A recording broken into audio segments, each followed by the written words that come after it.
சட்டம் உங்களுக்காக நண்பர்களுக்கு வணக்கம். இன்றைய பதிவில் நாம் தெரிந்து கொள்ளவிருக்கும் தகவல், நாடு முழுவதும் சிகிச்சைக்கு ஒரே மாதிரியான கட்டணத்தை தான் வசூலிக்க வேண்டும் என்ற உத்தரவை மார்ச் முதல் வாரத்தில் உச்சநீதிமன்றம் பிறப்பித்திருக்கிறது. அதன் விவரத்தை பற்றி விரிவாக தெரிஞ்சுப்போம் வாங்க. நாட்டில் நீங்கள் எந்த ஹாஸ்பிட்டலுக்கு போனாலும் ஒவ்வொரு ஹாஸ்பிட்டல்லையும் ஒவ்வொரு கட்டணம் வசூலிப்பாங்க. நீங்கள் ஒரே வியாதி ஒன்றாக இருந்தாலும் கூட கட்டணங்கள் ஒவ்வொரு மருத்துவமனையிலும் வேறுபடும். இது ஏன் அப்படின்ற கேள்வி நமக்கு இருக்கும், ஆனால் யாரிடமும் கேட்க முடியாது. ஏன்னா உங்களுக்கு வேண்டும் என்றால் இந்த மருத்துவமனையில் சிகிச்சை பண்ணிக்கோங்க, இல்லைன்னா வேறு மருத்துவமனைக்கு போங்க. அதுதான் மருத்துவமனையின் தரப்பிலிருந்து கூறக்கூடிய பதிலாக இருக்கும். அதனால் இதை மக்கள் கண்டு கொள்வதில்லை. அவர்கள் எந்த மருத்துவமனைக்கு போக விரும்புகிறாங்களோ அந்த மருத்துவமனைக்கு சென்று சிகிச்சை பெற்றிருப்பாங்க.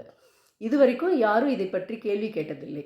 ஆனால் ஒரு தொண்டு நிறுவனம் உச்சநீதிமன்றத்தில் ஒரு வழக்கு தொடர்றாங்க. அதில் அவங்க என்ன சொல்கிறாங்கன்னா, மருத்துவமனைகளுக்கான மத்திய அரசின் விதிமுறைகள் 2012 இதில் பிரிவு 9 இருக்கிறது.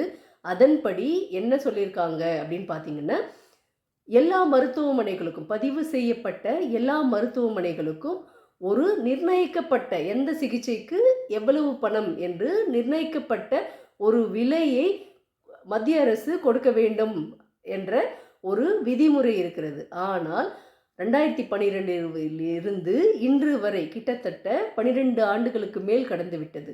இப்படி இருக்கும் நிலையிலும் அதற்கான, அதாவது நாடு முழுவதற்கும் சிகிச்சைக்கு ஒரே விலை நிர்ணயம் செய்யக்கூடிய ஒரு விஷயத்தை இதுவரைக்கும் மத்திய அரசு எந்த முயற்சியும் மேற்கொள்ளவில்லை அப்படின்ற ஒரு கருத்தை முன்வைத்து தொண்டு நிறுவனம் உச்சநீதிமன்றத்தில் ஒரு ரிட் மனு தாக்கல் செய்கிறாங்க. அதன் அடிப்படையில் இந்த மனு விசாரணைக்கு எடுத்துக்கொள்ளப்பட்டு அந்த விசாரணையின் போது தான் உச்சநீதிமன்றம் இப்படி ஒரு தீர்ப்பை கொடுத்துருக்காங்க. என்ன சொல்கிறாங்க உச்சநீதிமன்றம் அப்படின்னு பார்த்தீங்கன்னா, 6 வார காலம் டைம் கொடுக்குறாங்க. அந்த அடிப்படையில் 6 வார காலத்திற்குள் மத்திய அரசு மாநில அரசின் சுகாதாரத்துறையை கூப்பிட்டு நீங்கள் ஆலோசனை பண்ணுங்க. அதன்படி நீங்களாம் ஒரு முடிவு எடுத்து ஒரு நிர்ணயம் செய்யப்பட்ட எந்த சிகிச்சைக்கு எவ்வளவு பணம் என்று நிர்ணயம் செய்யப்பட்ட ஒரு விலையை நீங்கள் கொடுக்கணும்னு சொல்கிறாங்க. யார் மனு கொடுத்தாங்களோ அவங்க மனுவில் இன்னொரு கருத்தையும் தெளிவுபடுத்துகிறாங்க. என்ன அப்படின்னு பார்த்தீங்கன்னா, ஒரு கண்புரை அறுவை சிகிச்சை அப்படின்னா அரசு மருத்துவமனையில் 10,000 ரூபாய்க்கு செய்கிறாங்க. அதே கண்புரை அறுவை சிகிச்சையை வெளி மருத்துவமனைகள் நீங்கள் செஞ்சிங்கன்னா அதில் 30,000 1,40,000 வரைக்கும் கூட கட்டணம் வசூலிக்கிறாங்க. இது மாற்றப்பட வேண்டும் அப்படிங்கிறது தான் மனு கொடுத்தவர்களுடைய கோரிக்கையில் அவர் இதை தெளிவுபடுத்தியிருக்கிறார். நீதிமன்றமும் அந்த கருத்தை முன்வைத்து மத்திய அரசுக்கு உத்தரவு பிறப்பிக்கிறாங்க. 6 வார காலம் மட்டுமே உங்களுக்கு நேரம் கொடுக்குறோம். அதுக்குள்ளே நீங்கள் மத்திய அரசின் மத்திய அரசு எல்லா மாநில அரசுகளின் சுகாதாரத்துறை செயலாளர்களை அழைத்து கலந்து ஆலோசித்து ஒரு முடிவெடுத்து ஒரு எந்த கட்டணத்தை நிர்ணயிக்க போகிறீங்க, என்ன பண்ண போகிறீங்கன்ற ஒரு விவரத்தை நீங்கள் சொல்லணும். இல்லாவிட்டால் ஒன்றிய அரசின் சுகாதாரத்துறை குறிப்பிடக்கூடிய அந்த சட்டத்தில் குறிப்பிட்டிருக்கும் விதிமுறைகளின்படி நாங்கள் அதை செயல்படுத்த முயல்வோம் அப்படிங்கிற ஒரு செய்தியை அதில் தெரிவிச்சிருக்காங்க.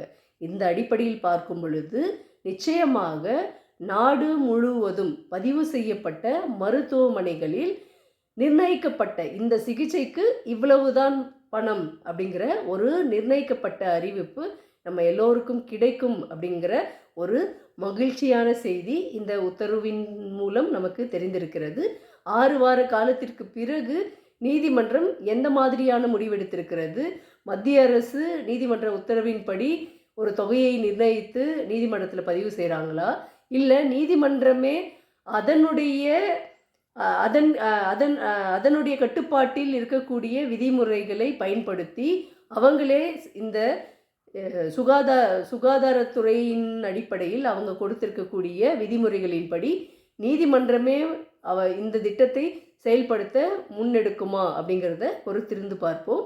அடுத்த பதிவில் நல்ல தகவலோடு சந்திப்போம். நன்றி, வணக்கம்.